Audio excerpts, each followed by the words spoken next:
Now when we do inverse trig function example problems, and these will be no calculator problems, that means we're kind of going backwards from the special angle problems that we did with triangles. Instead of saying, here's the angle, what's the trig value, I'm saying, here's the trig value, what's the angle. So when I see inverse sine, the question I want to ask is, what angle between negative 90 and 90 has a sine value of square root of 3 over 2. So this is what we're asking. That's the answer. The answer is going to be an angle to this problem. I put in a trig value, I get out an angle. So when I see inverse sine, I immediately think either quadrant 1 or quadrant 4 is where I'm going to draw my triangle drawing. Since this is a positive number, I'm going to be using quadrant 1. This is opposite over hypotenuse, so I'm going to draw a quadrant 1 angle, and I'm going to label the opposite side square root of 3, and the hypotenuse is 2. Hopefully you will recognize this as a 30, 60, 90 right triangle, or a special triangle, where the missing side is 1.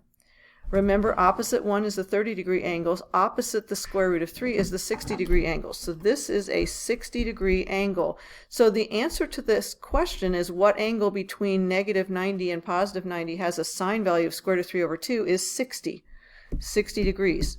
Now I'm also going to ask you to put this in radians. So in radians, this would be pi over 3, because 180 divided by 3 is 60.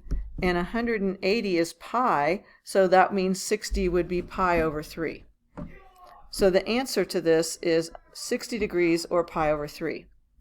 Now if we do cosine, I'm asking the same question, but instead of looking for angles between negative 90 and 90, I'm looking for angles between 0 and 180. So I'm looking for an angle between 0 and 180, which means it's going to be either in quadrant 1 or quadrant 2. Because this is a positive trig value, I'll be using quadrant 1. This is adjacent over hypotenuse. So I'm going to draw a quadrant 1 angle that has an adjacent side of 1 and a hypotenuse of the square root of 2. Hopefully you'll recognize this as your special 1, 1, square root of 2 right triangle that has a 45-degree angle in it. So the answer to this is 45 degrees or pi over 4. Now, if you're thinking, I don't know that I would recognize if this is what angle this is or what side this is. Remember, if there's a missing side and you're saying, okay, adjacent side is 1 and the hypotenuse is square root of 2, but what's the opposite side? You could always say 1 squared plus, we'll call that y squared, equals the square root of 2 squared, or 1, because 1 squared is 1, we could say 1 plus y squared equals 2, so y squared has to equal 1, and so y is going to be the square root of 1, which is 1. So I can actually figure that out using the Pythagorean theorem if I need to. So once you see all three sides, hopefully you will recognize it as a 45, 45, 90 special triangle. I'm going to go ahead and divide this up into boxes. Now the next two are a little trickier just because we're going to be using negative trig values, so actually the next three. So when we use a negative trig value, you have to be a little more careful about our angles because it's easy to make a mistake in a different quadrant besides 1. So once again, I'm looking for either a quadrant 1 or a quadrant 4 angle. It has to be between negative 90 and 90 for inverse sine. Since this is a negative value, right there, I'm going to be dealing with quadrant 4 because sine is not negative in quadrant 1, but it is negative in quadrant 4. Remember, I'm going to go to the closest quadrant where sine is negative. Before I draw this, let me make this a little bit better picture. This is opposite over hypotenuse, so I want to draw a triangle where the opposite side is about half the size of the hypotenuse, so that looks pretty reasonable. Negative 1 for the opposite side, 2 for the hypotenuse, because the hypotenuse is never negative. And this is one where you might just, oh, do I remember what the adjacent side is? So I might use the Pythagorean theorem. Once again, this isn't necessary, but you could say x squared plus negative 1 squared equals 2 squared, and then you would have x squared plus 1 equals 4, x squared equals 3, x equals the square root of 3. Okay, so once again, not necessary if you already recognize the triangle, but just in case. So once you get the triangle, then you have to remember that this would be the 30-degree angle in this triangle. But what is the answer? I'm looking for an angle between negative 90 and 90 that has a negative 1/2 sine value. Well, if I said 30, that would be positive 1/2. If I said 330, which would be the correct angle, that wouldn't be between negative 90 and 90. My only option is to go backwards more directly into quadrant 4 and call this negative 30 or negative pi over 6, since 180 divided by 6 is 30. So this is a pi over 6. Now with cosine, I'm looking at a quadrant 1 or quadrant 2 angle that is between 0 and 180. Since I have a negative value here, I'm going to be using a quadrant 2 angle because that's where cosine is negative. Adjacent side would be negative square root of 3. Hypotenuse would be 2. So I'm going to draw my quadrant 2 angle. Negative square root of 3, 2. This opposite side is going to be 1. This is going to give me a 30-degree reference angle. So when I'm looking for an angle, I am looking for an angle with a negative cosine value, which means it has to be a quadrant 2 angle. Quadrant 1 has a positive cosine value.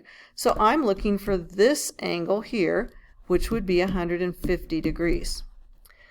Now, if I want to put this in terms of radians, recognize that every time I have a reference angle of 30, then my radians is going to have it's going to be some multiple of 30. So pi over 6 is 30 in radians, and so 150 is equal to 5 times 30, so that's going to be 5 times pi over 6. So 150 is 5 pi over 6. That would be the angle that gives me a cosine value of negative 3/2. Okay, so let's go to the next two examples. Tangent.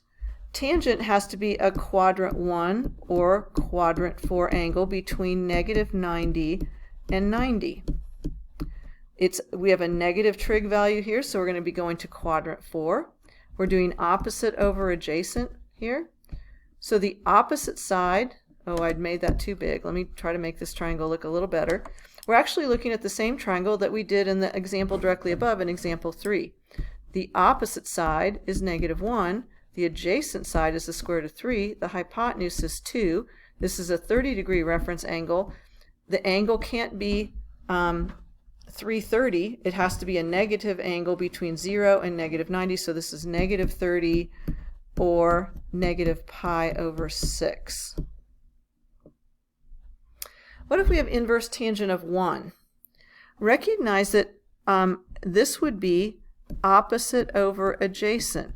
And I could write 1 over 1 instead of just 1. So I could say this is inverse tangent of 1 over 1. And I could have an opposite side of 1 and an adjacent side of 1. This is a positive trig value, so this would be a quadrant 1 angle where the opposite and adjacent side are both 1. That is a 45, 45, 90 triangle. The answer to this would be 45 degrees or pi over 4. Remember, pi over 4 is half of pi over 2, so 180 equals pi. 90 is pi over 2.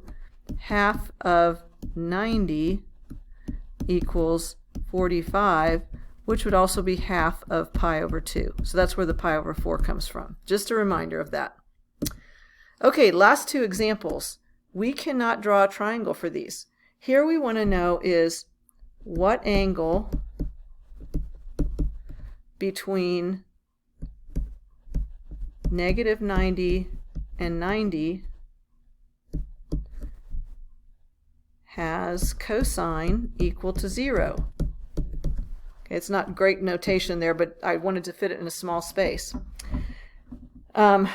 If cosine is 0, that means that the adjacent over opposite is going to be 0 over 1, if we could think of it that way. Or, I'm sorry, adjacent over hypotenuse is like 0 over 1. So if the adjacent side is 0, I can't draw a triangle with a side of 0. So I've got two strategies to use.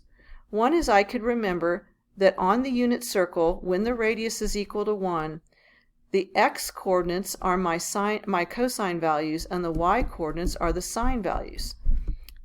And so I can look for where in the unit circle do I have a sine or an x-coordinate of 0. Oh, sorry, this is 0 positive 1, this is 0 negative 1. So I see two places where cosine is equal to 0, where there would be no adjacent side, either straight up or straight down. But I have to have an angle. Oh, I wrote this wrong. I totally wrote this wrong.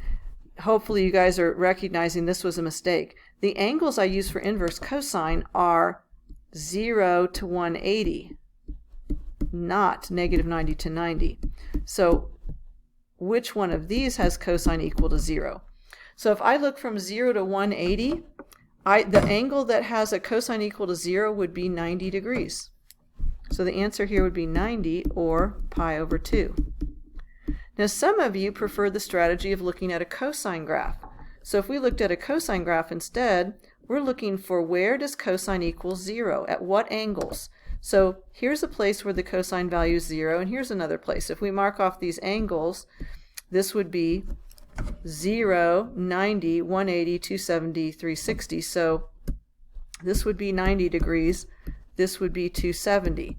The one that's in between 0 and 180 is 90. So that would be another way of figuring out what the answer to this is. Now, inverse sine of negative 1, once again, same issue. If I do negative 1 over 1 as opposite over hypotenuse, I can't draw a triangle where the opposite side and the hypotenuse are the same length. So I'm looking for a place between negative 90 and positive 90 that has sine equal to negative 1. So using the unit circle approach, I'm going to kind of move this over a little. Using the unit circle approach, I could label my 4 coordinates and say which one has a sine value of negative 1. Well, sine is going to be the y-coordinate. So where sine is negative 1 is right here. I'm looking for an angle between negative 90 and 90 that has the sine value of negative 1, so this is going to have to be negative 90. So negative 90 or negative pi over 2, it would be the answer. Now, for those of you who prefer to use the sine graph strategy, if you're looking at your 5 key points here, the place where sine equals negative 1 would be right down here. And this angle is 270. So this is the point 270, negative 1. Well, 270 isn't between negative 90 and 90. So you have to use the other name for 270. Instead of going all the way around to 270, go backwards and call that negative 90. If you actually are looking at the sine graph, that means you would be going backwards to this value, which would be the next place. This would be negative 90. That's the next place, or the place closest to 0, where sine equals negative 1. I'm going to add one more quick example, and you may not have space here, but the tangent value has only one place where we can't draw a triangle. So let me help out with that one more example. So if we're drawing the quadrants that we can use inverse tangent in, remember we're going from negative 90 to 90. So the places where you couldn't draw a triangle would be at 0, at 90, or at negative 90. However, these two values, for these two values, tangent is undefined. So I'm not gonna say inverse tangent of undefined. Nope, I wouldn't do that. You can't put undefined into the function. So I'm never going to get negative 90 or 90. So the only place I would have to think about is what is inverse tangent of 0? Because inverse tangent of 0 is going to give me 0 degrees, because this is the slope, or this is opposite over adjacent would be 0 over 1, or this would be y over x. we can think of this as a point 0, here's y, and here's x, and we know that inverse tangent is the opposite side, y, over the adjacent side, x. So inverse tangent of 0 would give me 0 degrees. So those are kind of some strategies. You could also look at the actual tangent graph. Remember, the tangent graph has an asymptote at -90, +90, and the actual graph does go through the point 0, 0. So this would be the point 0 degrees 0. So if I do inverse tangent of 0 as my trig value, I would get 0 degrees.